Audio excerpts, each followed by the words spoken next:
vidéo, nous allons voir comment créer un compte et un profil Google Scholar qui va être relié à votre compte email de l'ESI. Pour faire, donc, il faut aller vers scholar.google.com. Donc, Google Scholar, c'est le moteur de recherche scientifique qui a été créé par Google et qui indexe les articles scientifiques, les thèses et puis certains livres. Voilà, donc on va aller d'abord cliquer ici, mon profil. Et là, on va vous demander de créer votre profil. En fait, je vais donner le nom, par exemple, Hendawi. OK. Saïd, par exemple. On vous dit nom complet tel qu'il apparaît dans vos articles. Donc, si, voilà. Ensuite, affiliation, ça va être ESI, ou peut-être enseignant-chercheur.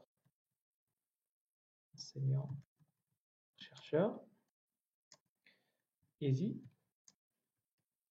École nationale supérieure informatique. Ensuite, adresse email, je vais mettre star@esi.dz, je vais mettre mon adresse. Domaine d'intérêt, donc c'est peut-être par exemple, je ne sais pas, e-learning, knowledge management, traitement d'image. OK. Ensuite, on vous demande la page d'accueil de votre page perso, mais elle est facultative. Okay. Ensuite, je vais faire suivant. Et là, ce qui se passe, c'est qu'en fait, il va voir les articles qui correspondent à mon nom. Donc là, je vais sélectionner le profil qui correspond au mien. OK.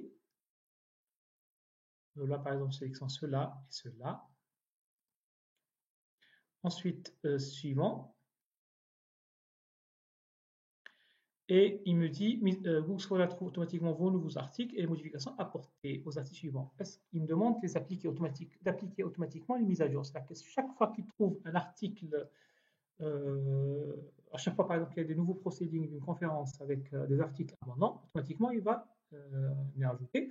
Ou deuxième option, m'envoyer les mises à jour par email et puis c'est à moi de décider. OK. Donc, je laisse la première option, je fais OK. Est-ce que mon profil est public? Oui. Voilà, donc mon profil a été créé. Voilà. Voilà, évidemment là, c'est pas mon profil, mais donc en fait, il y a mes articles par année, combien de fois un article a été cité, puis il y a les index qui me correspondent. Je peux trier par année. Là, je trouve les derniers articles, OK. Et ensuite, ce qui est bien, c'est que si je clique sur ESI, voilà, je trouve les autres personnes qui sont affiliées à l'ESI. Et ce qui est bien, c'est que moi également, je suis ajouté à l'ESI. Voilà. Et par conséquent, je vais augmenter le nombre de citations de l'ESI elle-même. OK. Ensuite, si par exemple il y a un article que j'ai, mais qui n'apparaît pas dans mon profil, je peux le rajouter manuellement. Donc, ajouter des articles, ajouter l'article manuellement. Je clique sur ce bouton. Et là, je choisis par exemple ces conférences. Je mets le titre de la conf, auteur, moi et les autres, date publication, etc. Puis à la fin, je vais créer, enregistrer tout en haut. Voilà, voilà.